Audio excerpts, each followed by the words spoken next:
నమస్తే, welcome to the fourth estate. నేను Devulapalli Amar. 2017లో fourth estate మొదటి షో ఇది. ఫోర్త్ ఎస్టేట్ వ్యూవర్స్ అందరికీ కూడా నూతన సంవత్సర శుభాకాంక్షలు.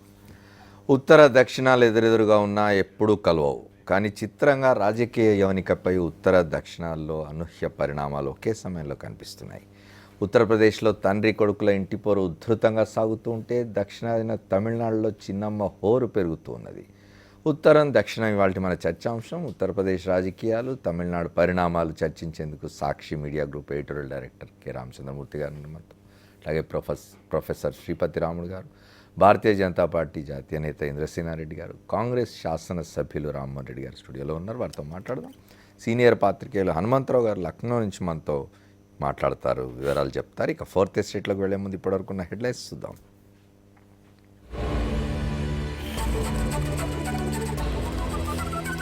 శశికళతో తమిళ మంత్రుల సమావేశం. సీఎం పన్నీర్ సెల్వంకు వ్యతిరేకంగా పావులు.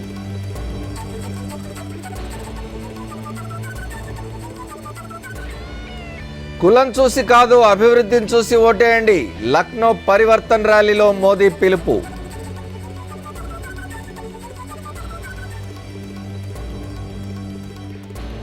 సైకిల్ గుర్తు కోసం సై అంటే సై. సిఈసికి ములాయం టీం వినతి. రేపు అఖిలేష్ వర్గం భేటీ.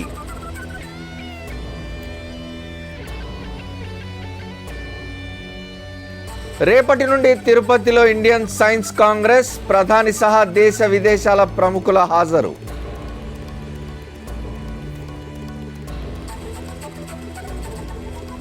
గ్రోత్ రేట్ పై చంద్రబాబు గొప్పలు. కేంద్రం నుంచి నిధులు రాకుండా చేస్తున్నారన్న వైఎస్ఆర్సీపీ.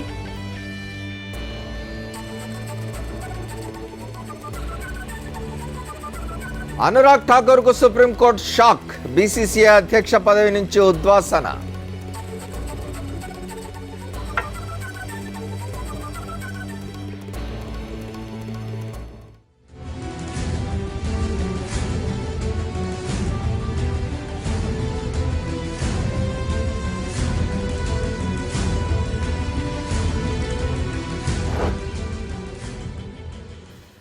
ఉత్తరప్రదేశ్లో తండ్రి కొడుకుల సమరం వాడి వేడిగా సాగుతున్నది. పరిస్థితి చేయి దాటినా ములాయం ఏమాత్రం వెనక్కి తగ్గనంటున్నారు. అటు అబ్బాయి వర్గం కూడా ఫుల్ జోష్తో దూకుడుగా ముందుకెళ్తున్నది. సైకిల్ కోసం ఇరు వర్గాలు ఢీ అంటే ఢీ అంటున్నాయి. ఎస్పీలో కొనసాగుతున్న హైడ్రామా. అఖిలేష్ ములాయం వర్గాలు ఢీ అంటే ఢీ. సైకిల్ గుర్తు కోసం తండ్రి కొడుకుల సవాల్. ఎన్నికల సంఘానికి చేరిన పంచాయతీ. ఉత్తరప్రదేశ్లోని అధికార సమాజ్వాదీ పార్టీలో హైడ్రామా కొనసాగుతోంది. అఖిలేష్ రామ్ గోపాల్ యాదవ్ బహిష్కరణతో ఎస్పీలో శుక్రవారం సాయంత్రం మొదలైన రచ్చ జోరుగా నడుస్తోంది. ఇరు వర్గాలు సై అంటే సై అంటూ ఎత్తుకు పై ఎత్తులు వేస్తూ ప్రత్యర్థులను చిత్తు చేసేందుకు వ్యూహాలు పన్నుతున్నాయి. మెజార్టీ ఎమ్మెల్యేలు అఖిలేష్ యాదవ్కే మద్దతు పలికినప్పటికీ ములాయం అస్సలు వెనక్కి తగ్గడం లేదు. అవసరమైతే న్యాయ పోరాటం చేస్తామని ప్రకటించారు. ఢిల్లీలో మకాం వేసిన నేతాజీ శివపాల్ యాదవ్ అమర్ సింగ్తో భేటీ అయ్యారు. ఈ సమావేశంలో చాలా రోజులుగా రాజకీయాలకు దూరంగా ఉంటున్న జయప్రద కూడా పాల్గొన్నారు. ఈ నెల 5వ తేదీన తలపెట్టిన పార్టీ జాతీయ సమావేశాన్ని రద్దు చేశారు ములాయం.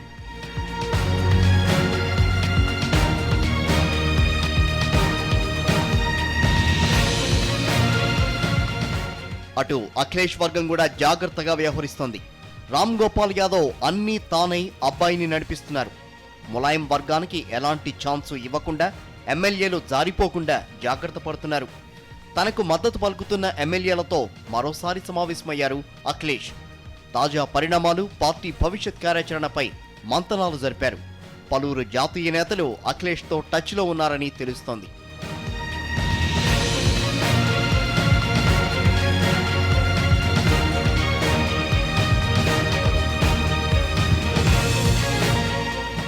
ఎస్పీలో చీలిక అనివార్యం కావడంతో సైకిల్ రేసు రసకందాయంలో పడింది.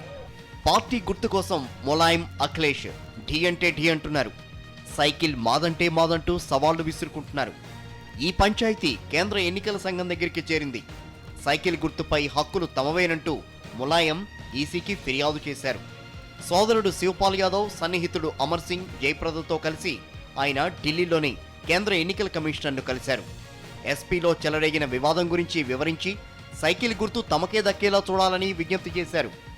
ఇక అఖిలేష్ వర్గం మంగళవారం సీఈసీని కలవనుంది.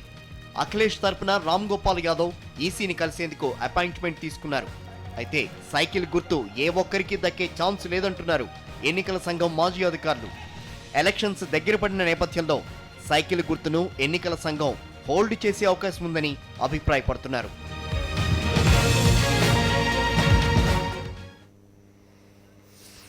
ఉత్తరప్రదేశ్లో సమాజ్వాదీ పార్టీ రాజకీయాలు చాలా సంచలనంగా మారినాయి. నిన్న సయోధ్య కుదిరింది అనుకుంటున్నా కానీ మళ్ళీ తండ్రి కొడుకుల మధ్య గొడవ మొదలైంది. రామచంద్రమూర్తి గారు మనకు 1995 జ్ఞాపకం వస్తున్నది. ఆంధ్రప్రదేశ్ రిపీట్ అవుతున్నట్టుది. అప్పుడు ఆంధ్రప్రదేశ్లో మామ అల్లుళ్ళ మధ్య గొడవ అయితే ఇప్పుడు తండ్రి కొడుకుల మధ్య ఉత్తరప్రదేశ్లో గొడవ.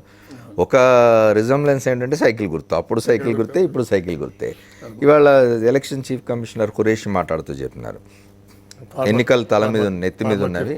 ఫార్మర్ చీఫ్ కమిషనర్ ఎలక్షన్ ఎన్నికలు టర్మ్కి వచ్చినాయి కాబట్టి ఇప్పుడు ఏ నిర్ణయం తీసుకోవడం అనేది కష్టం. అప్పట్లాగా ఉండదు. ఆంధ్రప్రదేశ్ నాటి పరిస్థితి ఉండదు. అప్పుడు చాలా సమయం ఉండింది, 4.5 సంవత్సరాలు పైగా సమయం ఉండింది. 96 ఎలక్షన్స్ ఉన్నాయి, అంటే పార్లమెంట్ ఎలక్షన్స్ అప్పుడు కూడా ఎన్నికల గుర్తు అవసరం. దాని గురించి చాలా జరిగింది. అప్పుడు శేషర్ ఉన్నాడు చీఫ్ కమిషనర్ గా. ఏమనిపిస్తున్నది ఇప్పుడు అంటే ఇది మొత్తంగా సమాజ్వాదీ పార్టీలో ఎవరికి ఏ వర్గానికి లాభం, ఏ వర్గానికి నష్టం, బయట ఏ రాజకీయ పక్షానికి లాభం, ఏ రాజకీయ పక్షానికి నష్టం అనిపిస్తుంది. పోయిన వారం మనం ఇదే విషయం మాట్లాడుకున్నాం.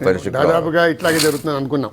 అంటే అఖిలేష్ యాదవ్ బయటికి పోతాడు, పార్టీ గెలుస్తాడు, పార్టీ గెలిచి కాంగ్రెస్ పార్టీతో అట్లాగే రాష్ట్రీయ లోక్దళ్తో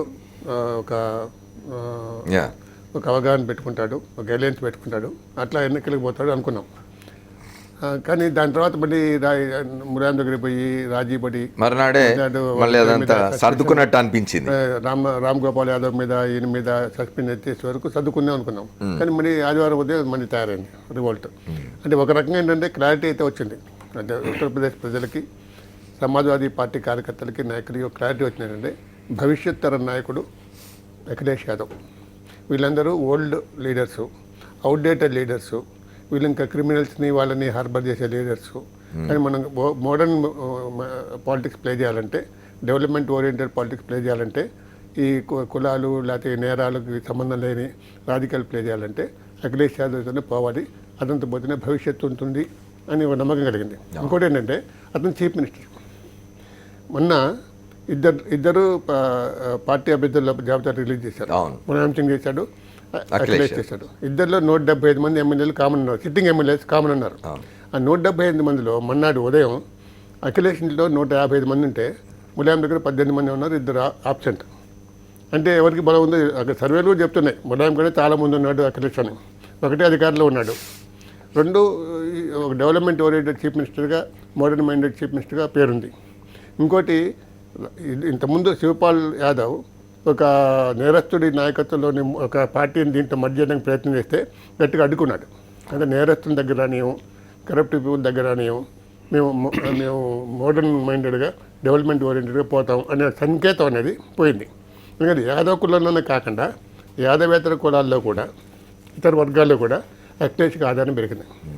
దాన్ని బేస్ చేసుకొని ఇంకోటి అంటే యూపీ ఓటర్స్తో 50% లెస్ దాన్ 35 years వాళ్ళు ఉన్నారు.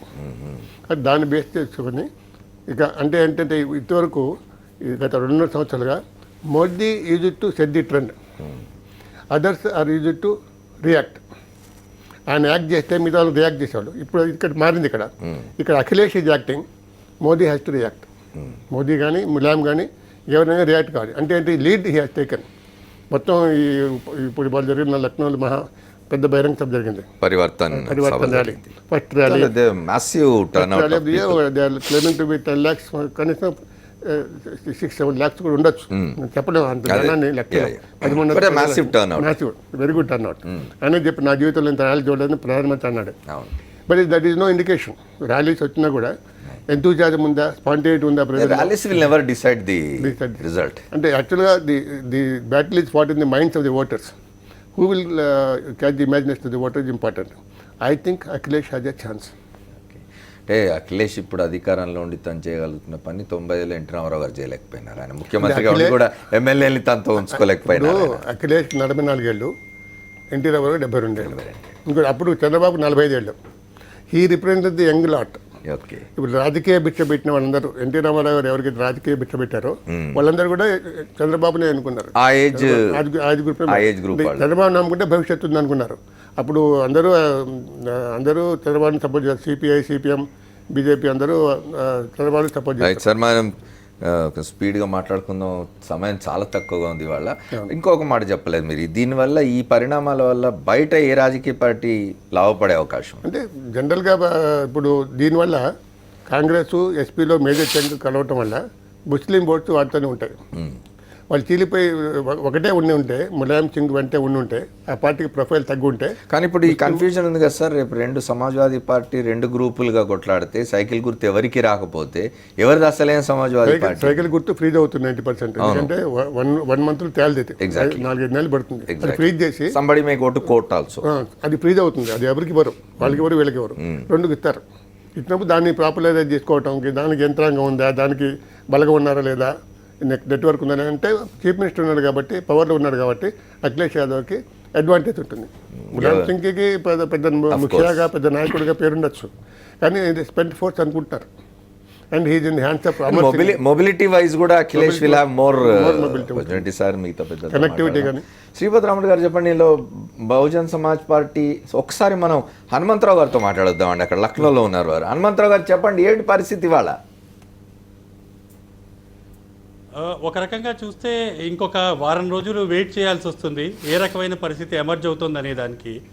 కానీ ఒక అడ్వాంటేజ్ బీఎస్పీకి కనిపిస్తోంది.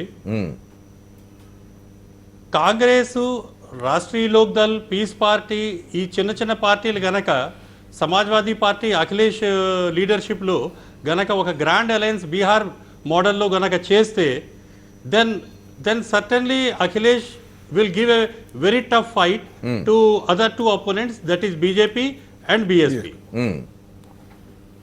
Okay, correct. ఇంకా చెప్పండి. ఇప్పుడు రెండోది ఏంటంటే ముస్లిం ఓటర్ అనేది ఎప్పుడు టాక్టికల్ ఓటింగ్ చేస్తాడు.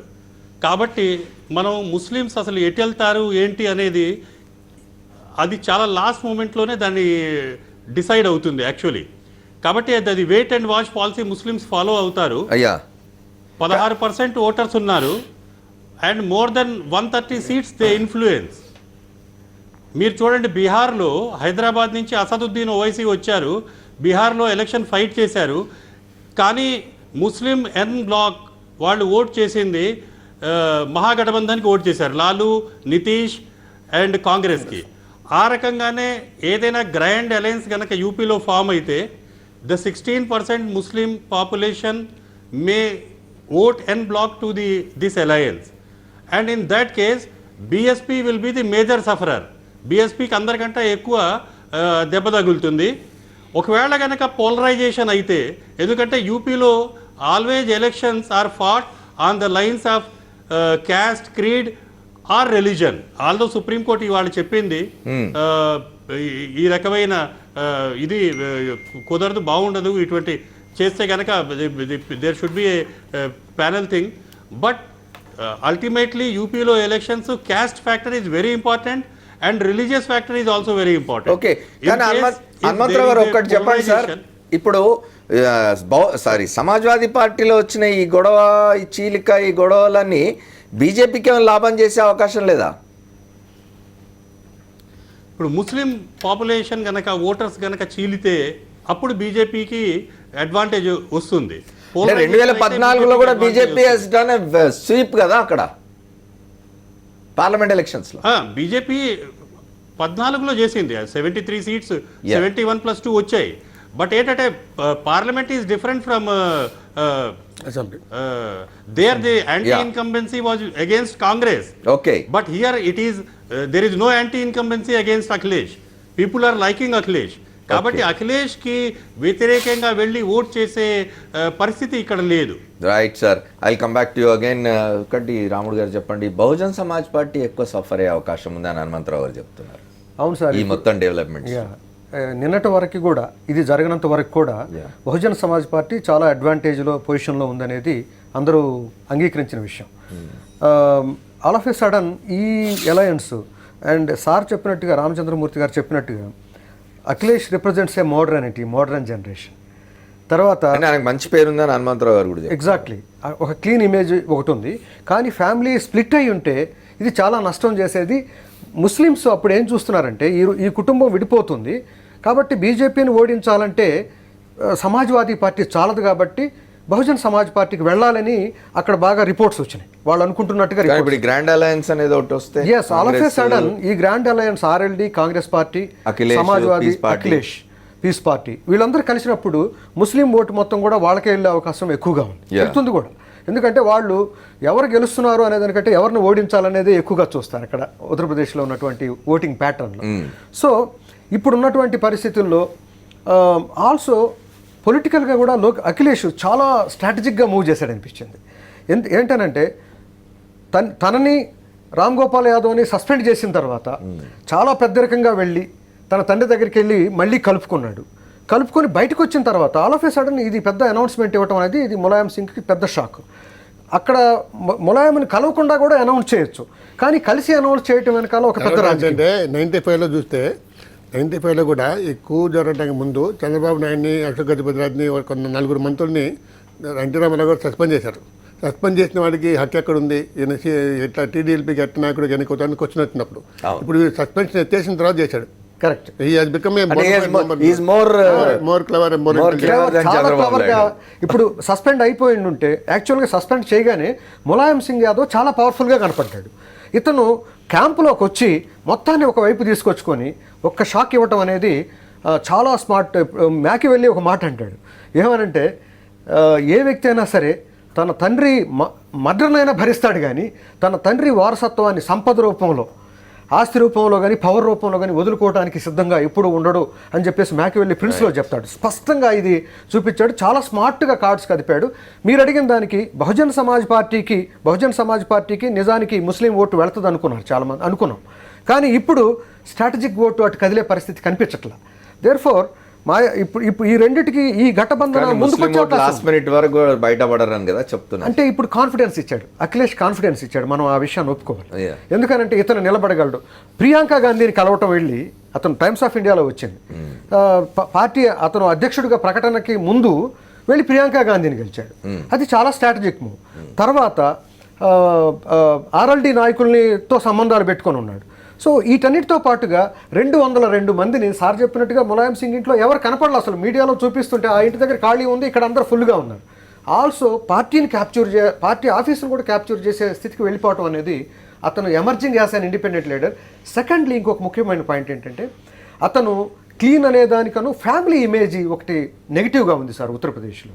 ములాయం సింగ్ యాదవ్ అనగానే ఫ్యామిలీ, ఆ 12 మంది 15 మంది ఎమ్మెల్యేలు ఎంపీలు మొత్తం గుంపు ఉన్నారు అనేది ఒక వ్యతిరేకత ఉంది. అఖిలేష్ చాలా తెలివిగా ఆ ఫ్యామిలీ ఇమేజ్ నుంచి బయటపడుతున్నాడు. ఇప్పుడు ములాయం సింగ్తో ఉన్నటువంటి శివపాల్ యాదవ్, సాధనా గుప్తా, ప్రతీక్, రామ్ గోపాల్ యాదవ్ ఆయనతోటే ఉన్నాడు. ఒక రామ్ గోపాల్ ఒక్కడే, కానీ ఇక్కడ ఎక్కువ ఉన్నారు. ప్రతి చోట ఒక క్యాలిక్యులేషన్ వస్తుంది ప్రజల్లో. దేర్ ఫార్ ఫ్యామిలీ అనే దానికి ఇతను దూరంగా ఉన్నాడు. అధ్యక్షుడిని కూడా వేరే అతను చేశాడు, వీళ్ళ ఫ్యామిలీకి సంబంధం లేదు. అంటే he is trying to come out of the family clutches, ఆ ఇమేజ్ నుంచి బయటకు వచ్చి చేయాలని చూస్తున్నాడు. బట్ వెరీ క్లవర్ మూవ్స్ చేస్తున్నాడు. రైట్ సార్, మన రామ్మోహన్ రెడ్డి గారితో, ఇంద్రసేన్ రెడ్డి గారితో మాట్లాడుతుంది. ఒక షార్ట్ బ్రేక్ తీసుకున్నాం. Welcome back to the fourth estate. మనం ఉత్తరప్రదేశ్ రాజకీయాల గురించి మాట్లాడుకుంటాం. రామ్మోహన్ రెడ్డి గారు, కాంగ్రెస్ కొంచెం ఆశాజనకంగా ఉన్నట్టుంది పరిస్థితి.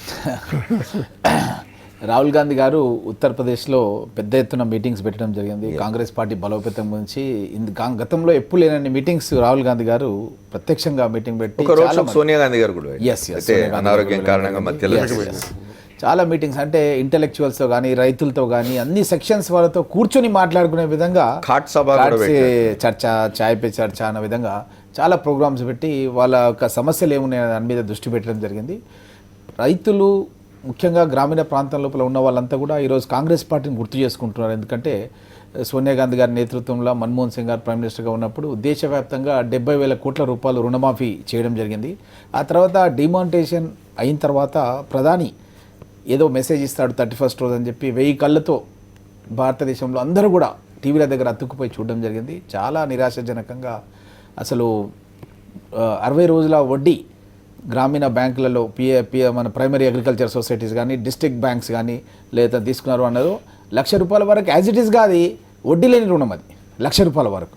ఆ 2 monthsది మేము వేవ్ ఆఫ్ చేస్తాం ఇంట్రెస్ట్ అనేది స్టేట్మెంట్ ఇచ్చిండ్రో చాలా మటుకు రైతాంగం అంతా చాలా నిరాశపడడం జరిగింది. ఎందుకంటే శ్రీమతి ఇందిరాగాంధీ గారు పేద ప్రజలకు భూములు ఉచితంగా ప్రభుత్వ భూములు ఇచ్చి వాళ్ళు సేద్యం చేయడానికి అని చెప్పి వాళ్ళకు రుణాలు ఇచ్చే విధంగా ప్రైవేట్ బ్యాంకులను జాతీయం చేసింది. ఆ తర్వాత కాంగ్రెస్ పార్టీ టైంలోనే 70,000 కోట్ల రూపాయలు రుణమాఫీ చేయడం జరిగింది. రాహుల్ గాంధీ గారు రైతన్నలు ఆత్మహత్యలు చేసుకుంటారని చెప్పి మన తెలంగాణ ప్రాంతం లోపల ఆదిలాబాద్లో ఉత్తరప్రదేశ్లో రేపు పనిచేస్తే ఖచ్చితంగా పనిచేస్తాయండి. తను ఇంటింటికి వెళ్ళి రైతన్నల ఇంటింటికి వెళ్ళి మీరు ఆత్మహత్యలు చేసుకోకండి, కాంగ్రెస్ పార్టీ అండగా ఉంటుందని చెప్పి ప్రధానికి కూడా ఈ మధ్య కాలంలోనే కలిసి గతంలో మేము రుణమాఫీ చేసి ఉన్నాము, నేను పల్లెల్లోకి పోయి రైతన్నల ఇళ్లలోకి పోయి నేను మాట్లాడడం జరిగింది, రైతులు దేశవ్యాప్తంగా చాలా కష్టాల్లో ఉన్నారు, మీరు ఒక రుణమాఫీ చేయండి అని చెప్పి ప్రధాని మోడీని ప్రత్యక్షంగా కలిసి కోరడం జరిగింది. అయినా సరే కూడా ప్రధాని ఏమాత్రం కూడా స్పందించకపోగా ఏదైతే ప్రకటన చేసినారో మొత్తం దేశవ్యాప్తంగా ప్రజలంతా కూడా చాలా బాధతో ఉన్నారు. మోదీ వ్యతిరేకులు బీజేపీ వ్యతిరేకులంతా కూడా డిమానిటైజేషన్ ఎఫెక్ట్ వల్ల యూపీలో బీజేపీ ఓడిపోతుందని ఆశాభావంతో ఉన్నమాట వాస్తవం.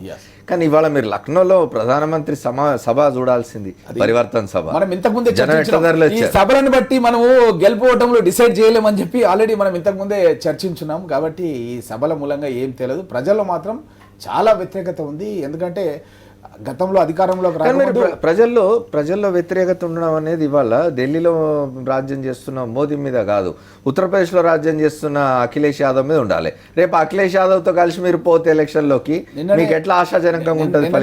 మల్లికార్జున్ ఖర్గే గారు నిన్న స్టేట్మెంట్ ఇచ్చినారు, మేము విల్ గో అలోన్ అని చెప్పి కూడా తను స్టేట్మెంట్ ఇవ్వడం జరిగింది. ఎస్టర్డే స్టేట్మెంట్ ప్రకారం అయితే మల్లికార్జున్ ఖర్గే గారు ఆల్రెడీ స్టేట్మెంట్ ఇవ్వడం జరిగింది. ప్రజలంతా కూడా ఈరోజు ఆలోచన చేస్తున్నారు, గతంలో కాంగ్రెస్ ప్రభుత్వంలో ఎట్లా ఉండే, ఇప్పుడు ఎట్లా జరుగుతుంది, భవిష్యత్ ఏంటిది అన్నది ప్రతి ఒక్కరిలో కూడా. భారతీయ జనతా పార్టీ 14 ఏళ్ల వనవాసం ముగియబోతుందని చెప్పి వాళ్ళ మోదీ గారు చెప్పినారు. గతం లోపల బీహార్ ఎన్నికలప్పుడు కూడా ఇదే చర్చ జరిగింది. బీహార్ ఎన్నికలప్పుడు 1,25,000 కోట్ల ప్యాకేజ్ ఇస్తా అని చెప్పి నరేంద్ర మోడీ గారు చెప్పినారు. అయినా సరే బీహార్ ప్రజలు నమ్మలేదు. ఎందుకంటే గతంలో ఎన్నికలకు ముందే వీళ్ళు 15 లక్షల రూపాయలు ప్రతి పేదవాని అకౌంట్లో వేస్తామన్న మాట చెప్పి అధికారంలోకి వచ్చిన నరేంద్ర మోడీ అసలు పేదవాని గురించే మర్చిపోయి డిమానిటైజేషన్ ద్వారానన్నా ఇస్తాడేమో అని 1000 కళ్ళతో ఎదురు చూస్తే అది కూడా కాని పరిస్థితుల లోపల దేశవ్యాప్తంగా ఈరోజు బీజేపీకి వ్యతిరేకంగా ఓటాలనే నినాదం సమాజ్వాదీ పార్టీలోని అఖిలేష్ గ్రూప్ తో మీరు కలిసి కనుక పోకపోతే, కాంగ్రెస్ ఒంటరిగా పోతే అది భారతీయ జనతా పార్టీకి లాభం అవుతుంది. అది ఎట్లయితుంది అనేది భవిష్యత్తు లోపల ఇప్పుడు జరుగుతున్నటువంటి పరిణామాలు చాలా వేగంగా జరుగుతున్నాయి. యూపీకి సంబంధించినటువంటి ఇష్యూస్లలో జనరల్గా throughout the country regional parties ఎక్కడెక్కడైతే ఉన్నాయో ఆ రీజనల్ పార్టీస్లో అన్నిట్లో కూడా ఈ రకంగా డిఫరెన్సెస్ రావటం, మళ్ళీ కలవటం, మళ్ళీ రావటం, ఇట్లా ఎక్కడో కొన్ని ప్లేసెస్లో ఇక అక్కడ ఉండేటువంటి సీనియర్స్ ఏజ్ అయిపోయింది అనేటువంటి ప్లేసెస్లో వేరే వాళ్ళు ఎస్టాబ్లిష్ అయినారు. ఆ రకంగా ఇక్కడ మళ్ళీ కలిసేటువంటి ఇప్పుడా తర్వాత అనేటువంటి దీంతో కావచ్చు కానీ మళ్ళీ కలిసేటువంటి అవకాశం ఉంది. అంటే అది కూడా ఒక టాక్టిఫుల్ దీంట్లోనే వాళ్ళ ఫ్యామిలీ బయట దీనికంటే విత్ ఇన్ ది ఫ్యామిలీ ఇంకొక తమ్ముడిని తీసుకురావాలని చెప్పి ఇంకొక ఆయన వైఫ్ ప్రయత్నం చేయటం, ఇక్కడ చేయటం, ఇవన్నీ కూడా పేపర్లో వచ్చినాయి, చాలా డిస్కషన్ జరిగినాయి. కాబట్టి ఈ రకమైనటువంటి సిచ్యువేషన్లో ఎవరికి వాళ్ళు రామ్మోహన్ రెడ్డి గారు చెప్పినట్టుగా మాకు కలిసి వస్తుందని చెప్పి వారు చెప్పొచ్చు, కానీ రియాలిటీ అట్లా లేదు. ఈరోజు అక్కడ ఉండేటువంటి పబ్లిక్ మీటింగ్ చూసినట్లయితే మనం చాలా పబ్లిక్ మీటింగ్స్ ఇక్కడ కూడా చూస్తాం. మొత్తం స్టేట్ అంతా కూడా ఆర్గనైజ్ చేసి షో ఆఫ్ స్ట్రెంగ్త్ కింద చూపెట్టాలనుకున్నప్పుడు ఆ రకంగా 1-2 మీటింగ్స్ మొబిలైజ్ చేసి చేయొచ్చు, కానీ ఈరోజు మొబిలైజ్ చేస్తే వచ్చినటువంటి వాళ్ళు కాదు. కొన్నిసార్లు మనం మొబిలైజ్ చేసినా, డబ్బు ఖర్చు పెట్టినా, వెహికల్స్ పెట్టినా జనం రారు. ప్రజలలో ఆ రకమైన కనిపించింది, అదే చాలా స్పష్టంగా కనిపించింది. చాలా స్పష్టంగా ఎంతూజియాజం చాలా స్పష్టంగా కనిపించింది. ఈ యొక్క ఇక్కడ జరిగినటువంటి పొలిటికల్ దీని వలన ఇంకొంత అట్మాస్ఫియర్ పెరుగుద్ది తప్ప తగ్గదు. ఓకే, కాబట్టి ఖచ్చితంగా డెవలప్మెంటు వీళ్ళు మిగతా వీరు చెప్పారు ఇంతకుముందు మీరు కూడా మాట్లాడుతున్నప్పుడు ముస్లిమ్స్ మెజారిటీ ఉన్నటువంటి ఏరియాలో నేను హనుమంతరావు గారు చెప్పింది కోట్ చేసినాను. 50% ఉన్నటువంటి ప్లేసెస్లో కూడా బీజేపీ గెలిచింది. వాళ్ళు స్ట్రాటజీకి వేసి కేవలం బీజేపీని ఓడించడం కొరకు అవతల సైడ్ బీఎస్పీకి వేద్దామా లేకపోతే కాంగ్రెస్కి వేద్దాం ఇంకా ఎస్పీకి వేద్దాం అనేటువంటి ఆలోచనతో కాదు. డెవలప్మెంట్ పాయింట్ ఆఫ్ వ్యూలో వాళ్ళు ఈరోజు ఆలోచన చేస్తున్నారు. ముస్లిమ్స్లలో చాలా చేంజ్ ఉంది డెవలప్మెంట్ ద్వారా. ఎందుకంటే ఇక్కడ ఒకటే కాదు కదా, వరల్డ్ వైడ్గా ఉండేటువంటి ముస్లిం కంట్రీస్ అక్కడ జరుగుతున్నటువంటి ఇవన్నిటిని చూసిన తర్వాత ఇది కాదు మన పాత్ ఇది అనేటువంటి దీంతో ముస్లిమ్స్లలో చేంజ్ ఉంది. దాని ప్రకారం ఆ ఏరియాలో కూడా ఈసారి బీజేపీకి మంచి. మనం ఒక్కసారి హనుమంతరావు గారి దగ్గర పోదాం. మళ్ళీ హనుమంతరావు గారు ఒకటి చెప్పండి. నిన్న మన నేతాజీ ప్రధానమంత్రి నరేంద్ర మోదీ చాలా అద్భుతమైన నాయకుడు అని చెప్పి పొగిడినారు. ఏమంటుంది దీని వెనకాల? పర్సనల్గా ఎప్పుడు ములాయం సింగ్ ప్రధానమంత్రి నరేంద్ర మోదీకి వ్యతిరేకంగా మాట్లాడలేదు ఎక్కువ. కానీ దాని వలన ఎటువంటి ప్రభావం పడుతుంది అనేది ఆ పాలిటిక్స్లో, యూపీ పాలిటిక్స్లో దాని వలన పెద్ద వచ్చే గొప్ప ప్రభావం ఏం పడదు. ఇక్కడ నేను ఒక ముఖ్యమైన విషయం చెప్పదలుచుకుంది ఏంటంటే, యూపీలో నేను అన్నట్టుగా ఎయిదర్ పోలరైజేషన్ అయితే then it becomes a sweep for BJP and other parties. బీజేపీకి ఎన్ బ్లాక్ హిందూ ఓట్స్ వెళ్ళటం జరుగుతూ ఉంటుంది. కానీ ఒకవేళ క్యాస్ట్ లైన్స్ మీద కనుక వెళ్తే యూపీలో ఉన్న పాలిటిక్స్ ప్రకారం దాదాపుగా గత ఎలక్షన్స్ మనం 2012 ఎలక్షన్స్ కనుక తీసుకుంటే 30% ఓట్ షేర్ వచ్చింది సమాజ్వాదీ పార్టీకి, 25% ఓట్ షేర్ వచ్చింది బహుజన్ సమాజ్ పార్టీకి, 15% ఓట్ షేర్ వచ్చింది బీజేపీకి అండ్ 11.63% ఓట్ షేర్ వచ్చింది కాంగ్రెస్కి. ఆర్ఎల్డీకి 2 పాయింట్ సంథింగ్, పీస్ పార్టీకి 2 పాయింట్ సంథింగ్. సో ఇవి గనక అలయన్స్లో వచ్చాయి అంటే ఆ ఓట్ షేర్ అనేది it will cross more than 45%. In that situation BJP will have a problem to cover from 15% to 45%. And 16% Muslim vote బ్యాంక్కి వాళ్ళకి ఎటువంటి డెలిమా ఉండదు మనం ఎవరికి ఓట్ చేయాలి అనేది. అండ్ రెండోది ఏంటంటే యూపీలో 7 phases ఎలక్షన్ జరుగుతుంది, 6 to 7 phases. 6 to 7 phases election జరిగినప్పుడు ఆ ప్రతి ఫేజ్లో పాలిటిక్స్ చేంజ్ అవుతూ ఉంటుంది. మనకి ఫస్ట్ ఫేజ్లో జరిగిన voting pattern second, third, fourth ఫేజ్లో అట్లాగే జరుగుతుంది అని చెప్పి అంటానికి వీలు లేదు. So UP politics is very complicated politics. So we cannot go on set lines. Right sir, UP politics are very complicated అంటున్నారు. ములాయం సింగ్ అంటే వారు అంటున్నారు ములాయం సింగ్ ఎప్పుడు ఓపెన్గా నరేంద్ర మోదీని క్రిటిసైజ్ చేయలేదని. కానీ ఈ సందర్భం ఈ సమయంలో పక్క సమాజ్వాదీ పార్టీలో ఈ జరుగుతున్న టైంలో Mulayam Singh is known as anti RSS, anti Hindutva. కాల్పులు జరిపిన దాకా పోయాడు అయోధ్య పోతే. రికార్డ్ అయితే ఉంది. కాంగ్రెస్ సిబిఐని ఉపయోగించుకొని ములాయం సింగ్ మీద డిస్ప్రపోర్షనెట్ కేసులు పెట్టించింది, మాయావతి మీద పెట్టించింది. సార్ అదే అడ్వాంటేజ్ బీజేపీకి ఉంది. అదే అడ్వాంటేజ్, అదే సిబిఐని బీజేపీ ఉపయోగించుకుంటుంది. అనుమానం ఉంది, అదే బీజేపీ ఉపయోగించుకుంటుంది. సిబిఐని ఉపయోగించుకున్న బీజేపీ కూడా. కానీ ములాయం మీద కాంగ్రెస్ మీద కోపం ఉంది. అందుకనే కాంగ్రెస్ గర్భంధం లేదంటున్నాడు, ఇంకెవరు లేదంటున్నాడు. ఇప్పుడు అఖిలేష్ ఏంటంటే అఖిలేష్ కూడా దీంట్లో నిందితుడే యాక్చువల్గా ఈ కేసులో. కానీ ఈ not afraid of these cases, is going ahead. కాబట్టి ములాయం సాఫ్ట్వేర్ అయింటే ఉండొచ్చు బీజేపీ పట్ల ఎంత వ్యతిరేక తగ్గి ఉండొచ్చు, ఎందుకంటే కాంగ్రెస్ పట్ల వ్యతిరేకత ఉంది కాబట్టి. ఇంకోటి ఇప్పుడు ఈ సమయం సందర్భం బీజేపీకి అనుకూలంగా ఉండే క్షేమం వాళ్ళ చేత అఖిలేష్ కాంగ్రెస్ ఎన్ఫోర్స్మెంట్ డైరెక్టరేట్ ఉంది. అఖిలేష్ కాంగ్రెస్తో పోయి ములాయం బీజేపీతో పోయి ఎట్లా ఉంటుంది అంటే ములాయం డైరెక్ట్గా బీజేపీకి అలయన్స్ పెట్టుకున్నాను అనుకోండి అయిపోతాడు. ఒక ముస్లిం ఓటు కూడా పడదు. అలయన్స్ పెట్టుకోవడం సాధ్యం కాదు. ఆఫ్టర్ పోల్ అలయన్స్ పెట్టుకోవాల్సిందే. కానీ ప్రీ పోల్ అలయన్స్ కనుక బీజేపీతో సార్ ఇంతకుముందు ఇంద్రసేన్ రెడ్డి గారు చెప్పినట్టు వరల్డ్ ఓవర్ కానీ మన దేశంలో కానీ ముస్లిమ్స్ థింకింగ్ కూడా మారుతున్నది అనుకోవచ్చుగా. 2014లో బీజేపీకి యూపీ సీట్ చేసింది. బీజేపీ 2014లో వాళ్ళు ముస్లిమ్స్ కూడా ఓటు వేసి ఉండొచ్చు బీజేపీకి, లేకపోతే 73 సీట్లు రావు. కానీ 2014 నుంచి జరిగింది ఏమిటి? ముస్లిమ్స్కి విశ్వాసం కలిగేటట్టు ఉందా ప్రభుత్వం? యూపీలో ఏం జరిగినాయి? యూపీలో ఎన్ని కలహాలు జరిగినాయి, ఎన్ని గొడవలు జరిగినాయి? కాబట్టి ముస్లిమ్స్ జీవితంలో ఏమైనా మార్పు వచ్చిందా? వాళ్ళ ఆలోచనలో మార్పు రావాలంటే వాళ్ళ జీవితంలో మార్పు రావాలిగా. మార్పు రాలేదు. కాబట్టి వాళ్ళు 2012లో ఎట్లా ఓటేశారో అట్లాగే వేసే అవకాశం ఉంది. కానీ 2014 లాగా వేసే అవకాశం అయితే అసెంబ్లీకి లేదు. రైట్. శ్రీభద్రాముడు గారు ఇప్పుడు ఇంకొక పాసిబుల్ అవకాశం ఏముందంటే సార్, మంచి కాంపిటీషన్ ఎమర్జ్ అయ్యే పరిస్థితి కనిపిస్తుంది. ఇప్పుడు మనం ఘటబంధన్ అని ఏదనుకుంటున్నాం, కాంగ్రెస్ సమాజ్వాదీ పార్టీ అది ఒక లైన్లోకి వచ్చినా సరే ఎంత పర్సెంటేజ్ ఆఫ్ ఓట్స్ అది సమాజ్వాదీ పార్టీలో అఖిలేష్ గ్రూప్ ఎంత వస్తుంది అనేది ఒక అంశం అయితే బీజేపీ మొన్న 2014లో 42% వచ్చింది.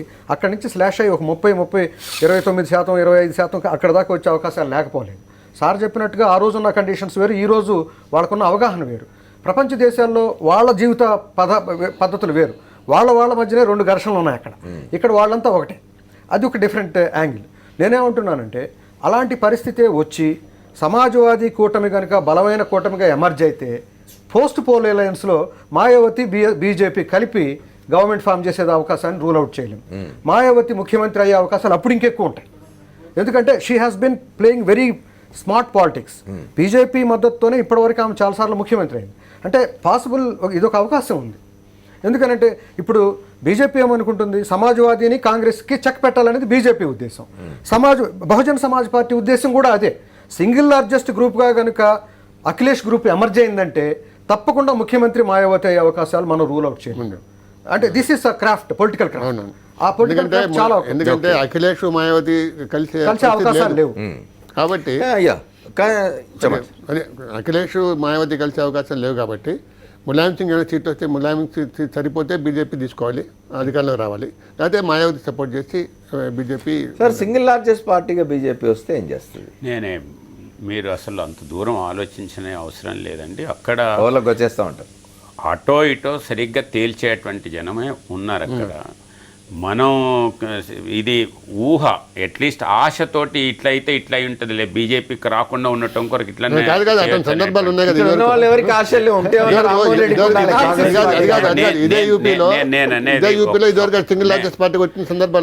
నేననేది మీరు ఇంతకుముందు మాట్లాడారు, ఇంతకుముందు మీరు మాట్లాడారు ముస్లిమ్స్ విషయంలో ఏం మార్పు వచ్చిందని చెప్పి. ముస్లిమ్స్ జీవితాలలో నేను అనేది మీ జనరల్గా మొత్తం సమాజంలో ఏదైతే మార్పు వచ్చిందో అదే మార్పు జరిగినాయి కదా, ముస్లిమ్స్ మీద దాడులు జరిగినాయి కదా. నేను అనేది ముస్లిమ్స్ ఇండివిజువల్గా జరిగినటువంటి వాటిల్లో అన్ని రాష్ట్రాలలో అన్ని ప్లేసెస్లో ఉన్నాయి. మీరు దాన్ని జరిగినటువంటి ఇన్సిడెంట్ యాజ్ ఇఫ్ ఇది బీజేపీకి సంబంధం అనేటువంటి దీంట్లో మనం అక్కర్లేదు. ముస్లిమ్స్ జరిగినాయి, మిగతా వీళ్ళ మీద జరిగినాయి. కానీ అదే టైపులో ఈరోజు వీరు డెవలప్మెంట్ అని అంటే ఈరోజు మోడీ గారు చేస్తున్నారు అనేటువంటి విషయంలో పూర్తి విశ్వాసం ఉంది. అదే రకంగా ఈ యొక్క తలాక్ విషయంలో కూడా గవర్నమెంట్ స్టాండ్ క్లియర్గా మహిళలకు అనుకూలంగా ఉంది. మహిళల్ని దేన్ని వాళ్ళను ఇబ్బంది పెట్టేటువంటి దీంట్లో చేయకూడదు అనేటువంటిది చాలా స్పష్టంగా ఉంది. కాబట్టి ఈరోజు ఆ రకమైనటువంటి సెక్షన్స్ కూడా ఈరోజు పాజిటివ్గా ఆలోచన చేస్తున్నాయి. కాబట్టే ఈరోజు బీజేపీకి అక్కడ అవుట్ రైట్గా పవర్లోకి తీసుకురావడానికి ప్రజలు సిద్ధంగా ఉన్నారు. ఒకవేళ బీఎస్పీతో నేను ఇంకా ఒకవేళ అనేటువంటి దానికి అర్థం లేదండి. నేను అవుట్ రైట్ గా వచ్చేస్తాను.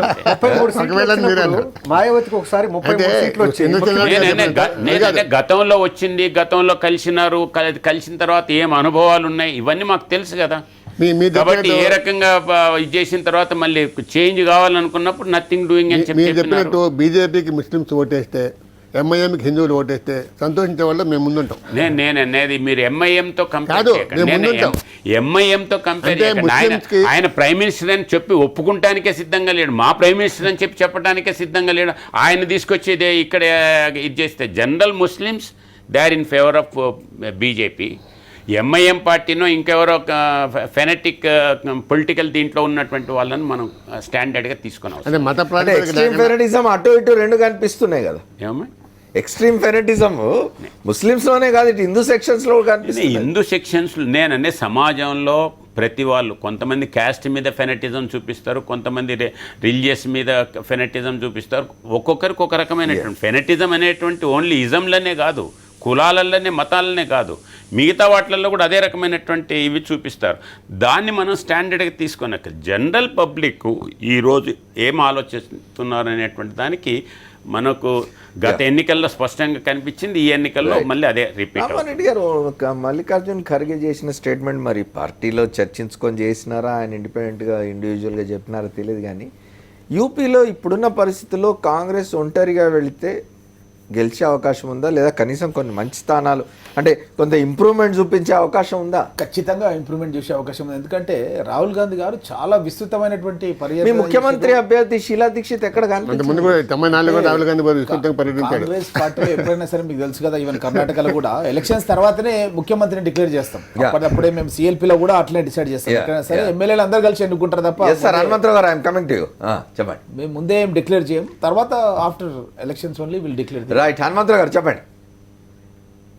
కాంగ్రెస్ కనుక యూపీలో ఎలోన్గా వెళ్తే సార్ 15 to 20 సీట్ల కంటే ఎక్కువ వచ్చే పరిస్థితి లేదు కాంగ్రెస్. 400 సీట్ల అమేఠీ రాయబరేలీ బెల్ట్ తప్పితే, కొంత ప్రతాప్గఢ్ బెల్ట్ తప్పితే మిగతా కాంగ్రెస్ కి యూపీలో ఎలోన్ గా వెళ్తే భవిష్యత్తు లేదు.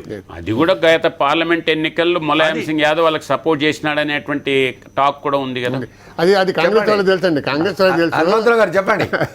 మీరు కాంగ్రెస్ అలయన్స్ కి గనక పార్ట్నర్ అయితేనే కాంగ్రెస్ కి ఒక సమ్మానజనకమైన సీట్లు వస్తాయి. అదర్వైజ్ 15 సీట్లు తెచ్చుకుంటాం అనేది కాంగ్రెస్ కి చాలా కష్టమైపోతుంది. ఇదేమంటారు, బహుజన్ సమాజ్ పార్టీ బీజేపీ కలిసే అవకాశాలున్నాయా? పోస్ట్ అలయన్స్ పోస్ట్ అలయన్స్ ఎందుకంటే పోస్ట్ అలయన్స్ అవ్వచ్చు, కానీ as on date BSP BJP రెండు తన మెజారిటీ తెచ్చుకోవడానికి ప్రయత్నంలో ఉన్నాయి. అండ్ మేబీ ఇవాల్టి పరిస్థితి చూస్తుంటే బిఎస్పీ సింగిల్ లార్జెస్ట్ గా వచ్చేటట్టుంది, బీజేపీ సెకండ్ లార్జెస్ట్ గా వచ్చేటట్టుంది, Samajwadi running position number 3 and rest of the parties ఉన్నారు, కాంగ్రెస్ అండ్ అదర్ పార్టీస్. కానీ ఇది ఏంటంటే ఏ రకమైన అలయన్స్ జరుగుతుంది, రేపన్న రోజు ఏ రకమైన పరిస్థితి ఏర్పడుతుంది, 5th ములాయం సింగ్ ఏ రకమైన స్టాండ్ తీసుకుంటాడు, వీటిలన్నిటి మీద చాలా వరకు డిపెండ్ అయ్యి ఉంటుంది. అండ్ ఇంకోటి ఏంటంటే లాస్ట్ 2 ఎలక్షన్స్ నుంచి మనం చూస్తున్నాం సార్, యూపీలో క్లియర్ కట్ మ్యాండేట్ ఇచ్చే మైండ్ సెట్ కనిపిస్తోంది. కాబట్టి ఒకవేళ బీజేపీకి మెజారిటీ వచ్చినా బీఎస్పీకి మెజారిటీ వచ్చినా మనం దాని మీద ఆశ్చర్యం చేయాల్సిన అవసరం లేదు. బీజేపీకి మెజారిటీ వచ్చినా ఆశ్చర్యపోవాల్సిన అవసరం లేదంటున్నారు. దీనికి సపోర్ట్ ఇంకోటి కూడా, ఇప్పుడు ఈ సమాజ్వాదీ పార్టీలు ఏర్పడి ఈ గందరగోళం అంతా కూడా రేపు సింబల్ ఫ్రీజ్ చేసి ఇదంతా అయిపోయిన తర్వాత జనంలో కన్ఫ్యూజన్ కూడా కొంత బీజేపీకి లాభం చేస్తుందేమో. కొత్త సింబల్ ని ప్రాపర్టీ చేయడానికి టైం ఎక్కువ. అది that problem also will be there. బీజేపీకి అటువంటి సమస్య లేదు, మాయావతికి అటువంటి సమస్య. ఓకే సార్, మనం బ్రేక్ తీసుకొని వచ్చి మళ్ళీ తమిళనాడు రాజకీయాల గురించి మాట్లాడదాం. State welcome back to the 4th estate. తమిళ రాజకీయాల్లో చిన్నమ్మ మరింత పట్టు బిగించారా? పార్టీని చేజిక్కించుకున్న శశికళ ప్రభుత్వం పైన కూడా గుప్పిట బిగిస్తారా? ప్రధాన కార్యదర్శి పదవి చేపట్టిన జయ నెచ్చెలి సీఎం సీటును కైవసం చేసుకుంటారా? తమిళనాడు తాజా పరిస్థితులు గమనిస్తే అవుననే సమాధానం వినిపిస్తున్నది. అమ్మ బాటలోనే అంటున్న చిన్నమ్మ త్వరలోనే ముఖ్యమంత్రి బాధ్యతలు స్వీకరిస్తారని అర్థమవుతున్నది. అన్నాడీఎంకే జనరల్ సెక్రటరీగా బాధ్యతలు చేపట్టిన Sasikala Natarajan next target reach కావడానికి వేగంగా పావులు కదుపుతున్నారు. తమిళనాడు ముఖ్యమంత్రి సీట్లో కూర్చునేందుకు మరింత జాగ్రత్తగా అడుగులు ముందుకేస్తున్నారు. చిన్నమ్మలో అమ్మను చూసుకుంటున్న అన్నాడీఎంకే కార్యకర్తలు శశికళే సీఎం కావాలనే డిమాండ్ను జోరుగా వినిపిస్తున్నారు. పార్టీ సీనియర్ నేత, లోక్సభ డిప్యూటీ స్పీకర్ తంబిదురై చేసిన తాజా ప్రకటన దీనికి బలం చేకూరుస్తోంది. పార్టీలో 2 అధికార కేంద్రాలు ఉండడం మంచిది కాదని, పార్టీ చీఫ్, సీఎం ఒక్కరే ఉండాలని తంబిదురై అభిప్రాయపడ్డారు. అన్నాడీఎంకే సంప్రదాయం ప్రకారం పార్టీ చీఫ్ అయిన శశికళే తమిళనాడు సీఎం కావాలని పేర్కొన్నారు. ఇక పన్నీరు ప్రభుత్వంలోని మెజారిటీ మంత్రులు శశికళకే వత్తాసు పలుకుతున్నారు. త్వరలో చిన్నమ్మ సీఎం అవుతారని డైరెక్ట్గానే చెబుతున్నారు.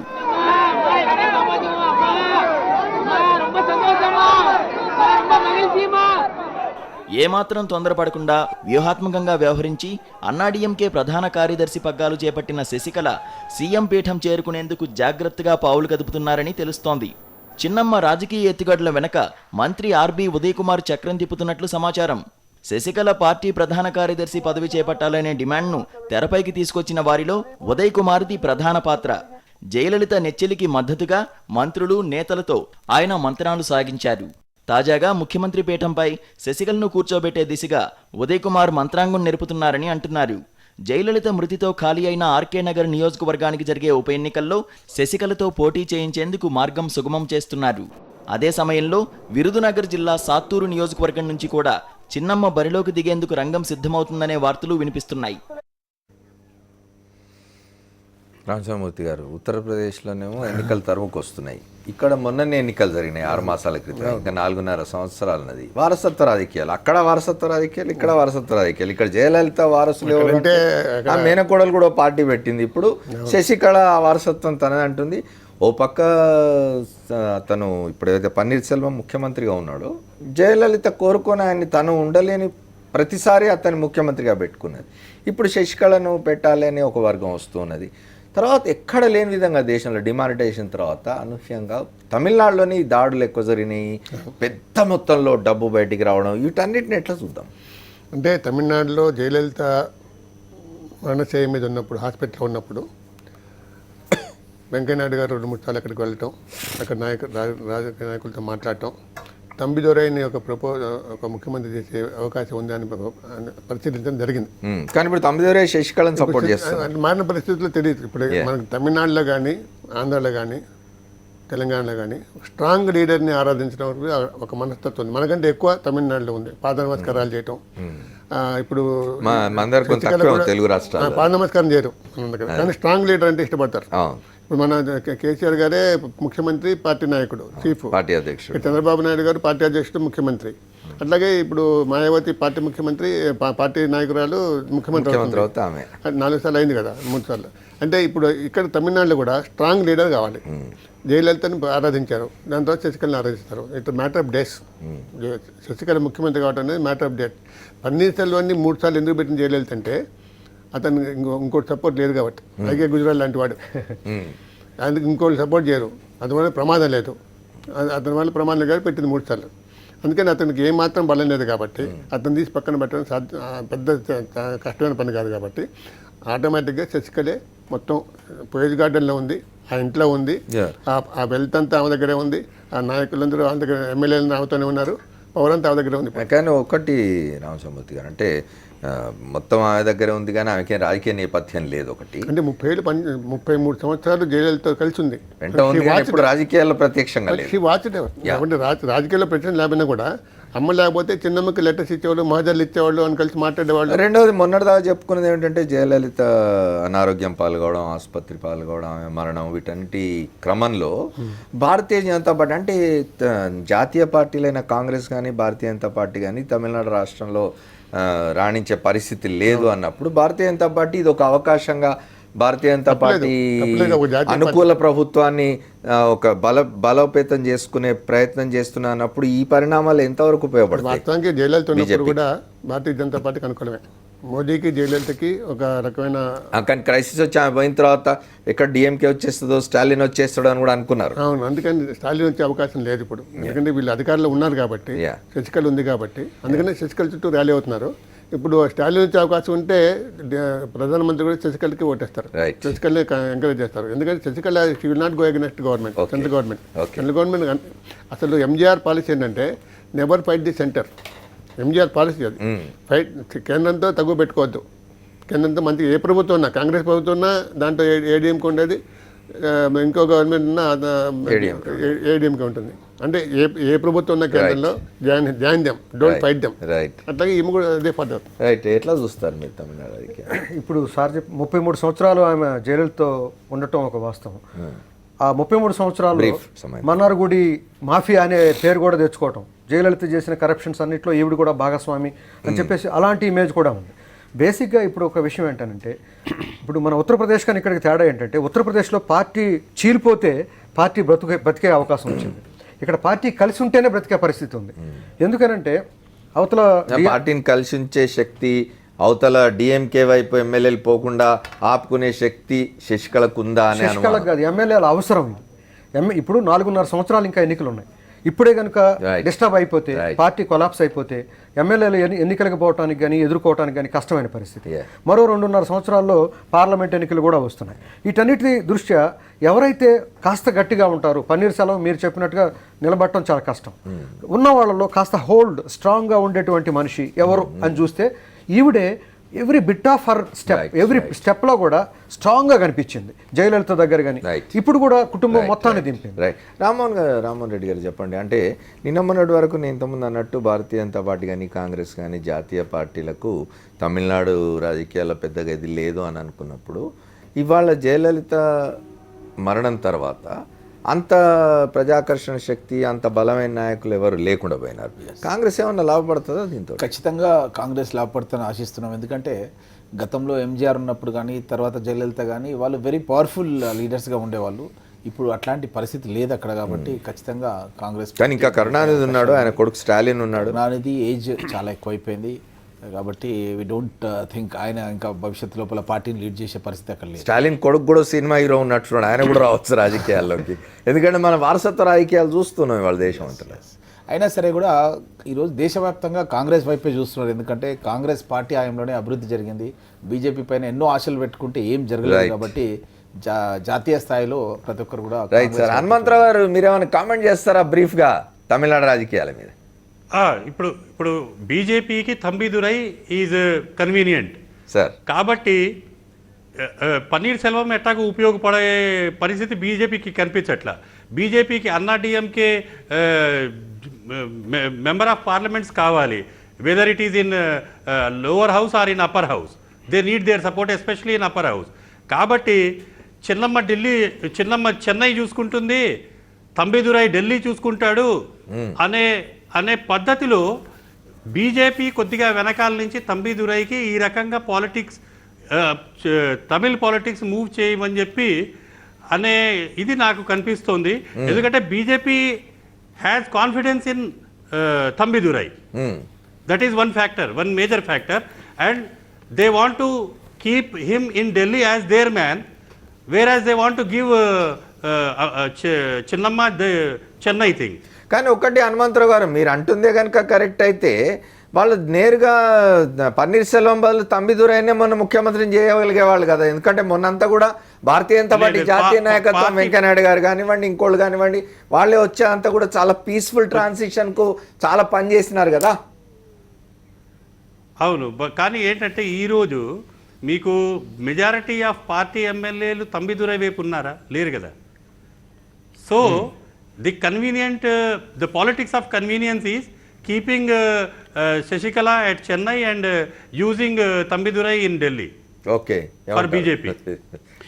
మొట్టమొదట మీరు మాట అంటారు, ఎంత మీడియా సృష్టి మీరు మాట్లాడతారంటారు, కానీ ఖచ్చితంగా ఒక మాట చెప్తాను నేను. మొన్నటి పరిస్థితుల్లో తమిళనాడులో జయలలిత మరణం తర్వాత ఒక స్మూత్ ట్రాన్సిషన్కి డెఫినెట్గా బీజేపీ కేంద్ర నాయకత్వం చేసింది అనేది అందరూ ఒప్పుకునే మాట. అదే నేను చెప్పేది. ఇప్పుడు మీడియా వాళ్ళు సెంట్రల్లో ఇచ్చేసి తంబిదురైని చేద్దామనో, లేకపోతే సిల్వంను చేద్దామనో, లేకపోతే చిన్నమ్మను చేయబెట్టిండు కాబట్టి తొక్కేయాలని రకరకాలుగా చెప్పారు. బేసిక్గా ఈరోజు మోడీ గారు వచ్చిన రోజు నుండి కూడా వారి మనసులో ఏంటంటే ఈ దేశం అభివృద్ధి చెందాలి అని అంటే అన్ని రాష్ట్రాల్లో అభివృద్ధి చెందితేనే దేశం అభివృద్ధి చెందుతుంది. అన్ని రాష్ట్రాలు కూడా సుస్థిరమైనటువంటి ప్రభుత్వాలు ఉండి సుస్థిరంగా చేయాలి అనేటువంటి దీంతో ఆ రకంగా తమిళనాడు అనేటువంటిది ఒక మేజర్ స్టేటు. ఇక్కడ పొలిటికల్ డిస్టర్బెన్సెస్ రావడం వల్ల దానివల్ల అనేక నెగిటివ్ ఇష్యూస్ వస్తాయనేటువంటి దీంతో స్మూత్ దీని కొరకు ఇచ్చేసి ఉంటారు. కానీ ఎవరు చీఫ్ మినిస్టర్ ఉండాలి, ఎవరు పార్టీ సెక్రటరీ ఉండాలి, ఇంకెవరు దేనికి ఉండాలి అనేటువంటి దాంట్లో ఖచ్చితంగా బీజేపీ ఇన్వాల్వ్ కాదు, బీజేపీ ఇన్వాల్వ్ కాలేదు. అయితే ఇప్పుడు మీరు ఈయనెందుకున్నాడు, మళ్ళీ ఆమె ఎందుకు వస్తుంది అని అంటే బేసిక్గా ఈరోజు అఖిలేష్ యాదవ్ కూడా ముఖ్యమంత్రిగా ఉన్నాడు కాబట్టి రేపు ఎలక్షన్స్లో పోవాలనంటే ఈయన ముఖ్యమంత్రి కిందనే ఉన్నట్లయితేనే పోతాము, లేకపోతే ప్రెసిడెంట్ రూల్ వచ్చో లేకపోతే ఇంకేదన్నా వచ్చినట్లయితే డిస్టర్బెన్స్ అవుద్ది అనేటువంటి దీంతో జనరల్గా majority of MLAs power side. అక్కడ ఉత్తరప్రదేశ్ కంటే తమిళనాడు ఎక్కువ భయపడాలి. 4.5 సంవత్సరాలు ఉంది ప్రెసిడెంట్ రూల్ రావచ్చు, అదే గతంలో జరిగింది ఒకసారి. అందుకనే ఇక్కడ కూడా ప్రెసిడెంట్ రూల్ అనే కాదు, ఇంకా 4.5 సంవత్సరాలు ఉండాలి. అందులో ఇప్పుడున్నటువంటి వ్యక్తి అసెర్టివ్ నేచర్ కాదు అని అనుకున్నప్పుడు నేచురల్గా ఆల్టర్నేటివ్ చూస్తారు. అసెర్టివా కాదా అనేటువంటిది కంక్లూజన్ వచ్చిందాక మనమేం చెప్పలేదు. మిగతా టైంలో ఎవరి ప్రయత్నం వాళ్ళు, ఎవరి వెయిటేజ్ కొరకు, ఎవరి పోర్ట్ఫోలియోల కొరకు, ఎవరి దీని కొరకు వాళ్ళు చేస్తుండొచ్చు. కానీ బేసిక్గా ఇక్కడ తమిళనాడులో ఏంటంటే ఇండివిజువల్ని ఆరాధించేటువంటిది ఇండివిజువల్. ఆ జయలలిత అప్పుడు అందరూ పోయి దూరంకి వెళ్ళి ఇట్లా కాళ్ళు మొక్కటం అని అంటే ఆ లైన్లో అంటే అంత ఇది ఎక్కడ కనిపించదు. అదే రకంగా మళ్ళీ ఇప్పుడు ఈమె కూడా మొదలు ఫాలోయింగ్ శశికళకు ఉంటుందా, అది కంటిన్యూ అవుతుందా అనేది. ఇప్పుడు శశికళ జయలలిత గారి ఆస్తులు, డబ్బు, పోయస్ గార్డెన్ అవన్నీ కూడా ఆమె కంట్రోల్లో ఉంటే ఉండొచ్చు, కానీ జన హృదయాల్లో ఆమెకు జన హృదయాల సంగతి అవసరం లేదండి. 4.5 సంవత్సరాల తర్వాత జన హృదయాల దగ్గరికి పోవాలి. ఇప్పుడు ఉన్నటువంటి ఆ 294 మంది ఎమ్మెల్యేస్ ఎవరైతే ఉన్నారో ఆ ఎమ్మెల్యేలు వీళ్ళందరూ నాతో ఉన్నారా లేదా, పవర్లో ఉన్నామా లేదా, మొత్తం ఈ యొక్క హెరాఫెరీ ఏదైతే ఉందో సెక్యూరిటీ ఈ యొక్క మొత్తం ఇదంతా ఉందా లేదా అనేటువంటి దానికే ఇప్పుడు ఉన్నటువంటిది. ఆ యాంగిల్లో చూసినట్లయితే she is moving perfectly to hold the party. And కానీ హనుమంతరావు గారు చెప్పిన మాట ఉన్నది, ఇప్పుడు మీకు ఎంపీల అవసరం ఉంది, ఢిల్లీలో రాజ్యసభలో అవసరం ఉంది, రేపు రాష్ట్రపతి ఉపరాష్ట్రపతి ఎన్నికలు రాబోతున్నాయి. అవునండి, నేను అనేది ఆ రకంగా ఉన్నట్లయితే ఏ రాష్ట్రంలో ఉన్నటువంటి ఎమ్మెల్యేలు ఎంపీలైనా మాకు అవసరమే. కాబట్టి అదొకటే కాదు, ఎమ్మెల్యేలు ఎంపీల కొరకే కాదు, డెవలప్మెంట్ పాయింట్ ఆఫ్ వ్యూలో ఎవరితో పేచి పెట్టుకున్నాం చెప్పండి. పేచి ఏ రాష్ట్రంలో ఉన్నటువంటి ఏ ముఖ్యమంత్రితో పేచి పెట్టుకున్నాం? సెంట్రల్ పార్టీ వీళ్ళు వ్యతిరేకంగా ఉన్నారు కాబట్టి వాళ్ళకి ఏదో శాంక్షన్ చేయటంలో, డబ్బులు ఇచ్చేయటంలో, లేకపోతే ఇంకేదో చేయటంలో ఎక్కడన్నా అడ్డుపడ్డారా? ఏ స్టేట్లోనన్నా జరిగిందా? కానీ ఆ రకమైనటువంటి అభిప్రాయం వచ్చేటట్టుగా క్రియేట్ చేస్తున్నారు. It is not correct. ఏమంటారు? మనమైతే ఇంద్రసేన్ రెడ్డి గారు చెప్పినట్టుగా పత్రికల్లో అయితే గమనించినాం, బీజేపీ హస్తం ఉందన్నట్టుగా చాలా పత్రికల్లో చూడడం జరిగింది. ఒక సైడ్ నుంచి తనను వాళ్ళు మళ్ళీ నెగిటివ్ మళ్ళీ ఆ రోజు రాసిన వాళ్ళే మళ్ళీ ఈరోజు తిరిగి రాస్తున్నారు. అది అప్పుడు బీజేపీ పన్నీర్ సెల్వంను పెట్టిందన్న వాళ్ళే ఇవాళ బీజేపీ మళ్ళీ శశికళను ప్రోత్సహిస్తుంది అని కూడా రాస్తున్నారు. అంతే మరి 2 ప్లేస్లలో కూడా ఇద్దరిని కూడా అటు పార్లమెంట్లో తనను ఇక్కడ అసెంబ్లీలో కూడా చేస్తున్నారు. 2 కూడా వాళ్ళ కన్వీనెంట్గా ప్లాన్ చేసుకుంటున్నారు అనేది చర్చ జరుగుతుంది. ఇప్పుడు చివరిగా ఏంటంటే సార్, ఇప్పుడు కేంద్ర రాష్ట్ర సంబంధాలు తమిళనాడు విషయంలో చాలా ముఖ్యంగా చూడాలి. తమిళనాడులో జయలలిత ఎప్పుడు కూడా కేంద్రంలో యూపీఏ ఉన్నా బీజేపీ ఉన్నా చాలా టఫ్గా ఉండేది. ఇటీవల పీయూష్ గోయల్ ఒక స్టేట్మెంట్, ఒక జయలలిత కాదండి, ఈవెన్ డిఎంకే కరుణానిధి రాష్ట్రంలో అధికారంలో ఉన్నా కూడా కరెక్ట్ కేంద్రం నుంచి తమకు కావాల్సిన ఇతర తెలుగు రాష్ట్రాలు వీటికంటే కూడా తమిళనాడు తమ రాష్ట్రానికి కావాల్సింది తెచ్చుకోవడంలో దిట్టలు వాళ్ళు. పీయూష్ గోయల్ మొన్న ఒక మాట అన్నాడు, ఎక్కువ మంత్రి పదవులు సాధించుకోవడం, కీలక మంత్రిత్వ శాఖలు తీసుకోవడం. పీయూష్ గోయల్ చాలా ఇంపార్టెంట్ స్టేట్మెంట్ ఇచ్చాడు. Tamil Nadu is a state in an other state అన్నాడు. అదే ఒక దేశంగా వ్యవహరిస్తుందని చెప్పాడు ఇండైరెక్ట్గా. అంటే జయలలిత ఉన్నప్పుడు కేంద్రానికి జయలలితతో డీల్ చేయడం కొంచెం టఫ్గా ఉండేది. ఇప్పుడు పన్నీర్ సెల్వం కానీ Jayalalithaa was very pro BJP అయినా కూడా తన స్టేట్ విషయంలో బీజేపీ గవర్నమెంట్ పడగొట్టింది కూడా ఆమె. అది 11 మాసాల వాజ్పేయి ప్రభుత్వం. అది అయితే మీరు సోనియా గాంధీ గారు ఏదో ఆశ పెట్టినారు ఆమెకు. సరే ఆశ పెట్టారు ఏదైనా కానీ. మీరు అన్నారు ట్యాక్స్ విషయం అని, అంటే ట్యాక్సుల విషయంలో ముందు రైట్స్ కానీ ఇవన్నీ కూడా ఏమండి, ఏ ప్రభుత్వం అయినా కూడా ఏ గవర్నమెంట్ అయినా కూడా అభివృద్ధి అనే దానితో పాటుగా తన రాజకీయ ఉనికిని కూడా కాపాడుకునే పరిస్థితి ఉంటుంది. అందుకనే మేము కూడా ఉన్నాం కేంద్రంలో అనే ఒక ఇండికేషన్, ఇమీడియట్ రైట్స్ కానీ అవన్నీ. ఇంకోటి, అక్కడ ఉన్నటువంటి వాళ్ళ మీద చాలా మీద కరప్షన్ ఛార్జెస్ ఉన్నాయి. ఆ కరప్షన్ ఛార్జెస్ నేపథ్యంలో డెఫినెట్గా వాళ్ళు బీజేపీకి అనుకూలంగానే ఉంటారు.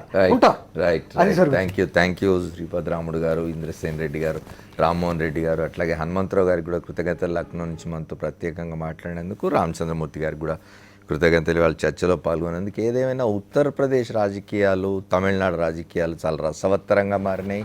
ఉత్తరప్రదేశ్లో ఎన్నికలు ముంచుకొస్తూ ఉన్నాయి, తమిళనాడులో 4.5 సంవత్సరాల కాలం ఉంది.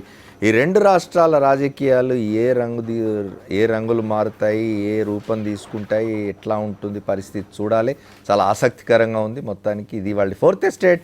రేపటి 4th ఎస్టేట్లో మళ్ళీ కలుద్దాం. Stay tune to Sakshi. This is Amar signing off.